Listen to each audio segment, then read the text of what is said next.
हसन निसार साहब से ही बात कर रहे थे।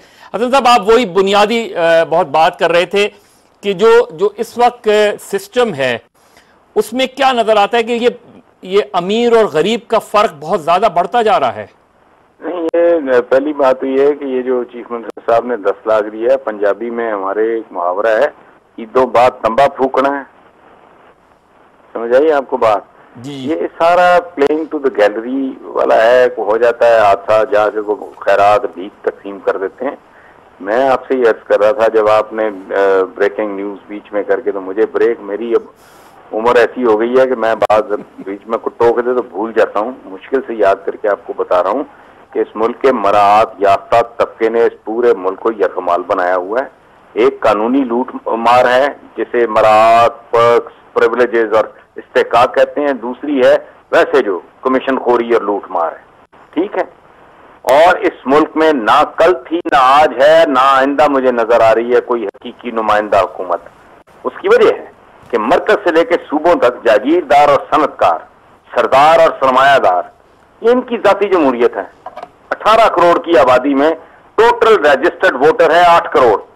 तकरीबन 3.5 करोड़ कास्ट होता है, जिसमें तमाम पार्टी, यानी इन सबको मिला के जितनी हमारी पॉलिटिकल पार्टीज और इंडिविजुअल्स जो आजाद उम्मीदवार होते हैं, इन्हें टोटल 40% के लगभग वोट इनको मिलता है। मैं क्या अर्ज कर रहा हूं, 18 करोड़ में से रजिस्टर्ड वोटर है 8 करोड़, उसमें से जो कास्ट होता है वो है 3.5 करोड़। 40% के ये सारे पूरे मुल्क की एक गर्दन पे सवार हैं। ये जितनी आप इतनी ट्रेजिक कहानियां, मीडिया की मजबूरी है, आप लोगों ने बेचना है। I am a part of this.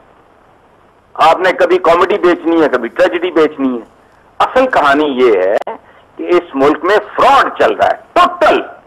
तो हसन साहब, क्या होगा? क्या फिर होगा? क्या जो हुआ करता है। ये हमारे यहाँ एक मुहावरा बड़ा है, अल्लाह खैर करेगा। ओ भाई, अल्लाह ने प्रिंसिपल्स ले किए हुए हैं। अल्लाह ने ना गरनाता पे, ना करतबा पे, हत्ता के जब आपका ना बगदाद पे परफॉर्मेंस अच्छी नहीं थी, इवन मक्का और मदीना पे, दिल्ली पे, ढाका पे, उसकी खैर के कुछ उसूल हैं।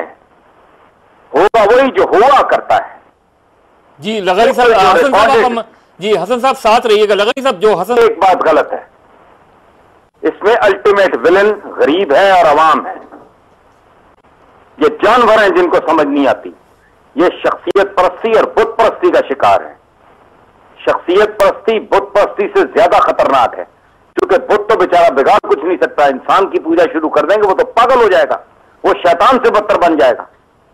बात ये ठीक कर रही है, सवाए एक चीज के, अवाम अपना बोया हुआ काटते हैं और इन्हें काटना चाहिए। और मैं उस डॉक्टर बेचारे ने भी कोई नेकी नहीं कमाई। उस आदमी के किसी बच्चे को बचा लिया है तो उसको एक जहन्नुम के लिए बचा लिया है उसने, कोई नेकी नहीं की उसने। तो हसन साहब, तो क्या ये फिर सिस्टम कोलैप्स है? सिस्टम कोलैप्स है नहीं है मुझे नहीं पता।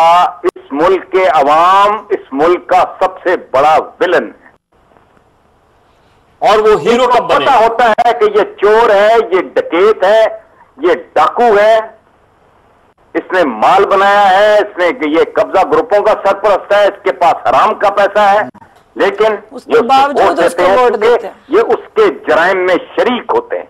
नारा है हसन साहब, ये रोटी कपड़ा मकान, ये सस्ती रोटी, ये सिर्फ सियासी नारे हैं क्या? नहीं, सियासी नारे नहीं हैं। जब से इंसान पैदा हुआ है उसकी जरूरत है, पेट के साथ पैदा हुआ है, ये चलता रहा है।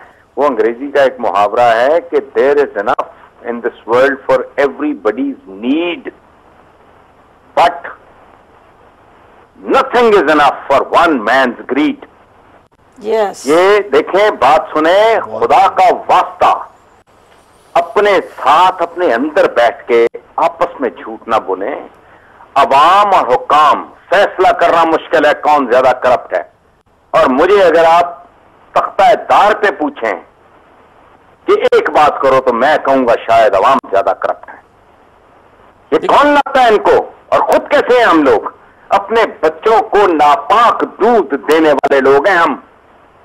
बच्चियां हमारी प्री मैच्योर, उनकी डॉक्टर साहब अब बैठी हैं, बहन मेरी ये बताएंगी बेहतर। मैं टेक्निकली, चूंकि मैं नालायक आदमी हूं, मैं साइंस स्टूडेंट भी रहा नहीं, वो पता नहीं उनके हार्मोन वगैरह क्या मिलावटें करके, हाथ डाल के, नील डाल के क्या। ये हम अपने बच्चों को नापाक दूध देने वाले लोग हैं। हमारी 90% मस्जिद है, मैं दावा करता हूं इस मुल्क का, जो मुल्ला मौलवी है मुझे चैलेंज करे, मुझे कोई मस्जिद बताएं, कोई फैसल मस्जिद टाइप के 1 आध 10 20 छोड़ के पूरे मुल्क में जिसने इनक्रोचमेंट न की हो। हम कर कह रहे हैं अपने बच्चों को नापाक दूध देने वाले, सिरिंजेस रिसाइकिल करने वाले हम हैं कौन? अपने गोश्त यार मैं जानवरों का बेचने वाले। मेरी बात सुने, वो बकरे को ज़िबा करने के बाद ये हलाल करके हराम खाने वाले, ये उसमें पानी इंजेक्ट करते हैं, आपको नहीं पता? तो बहसियत वजन बढ़ाने के लिए तो हम बहसियत कौम खत्म हो चुके हैं।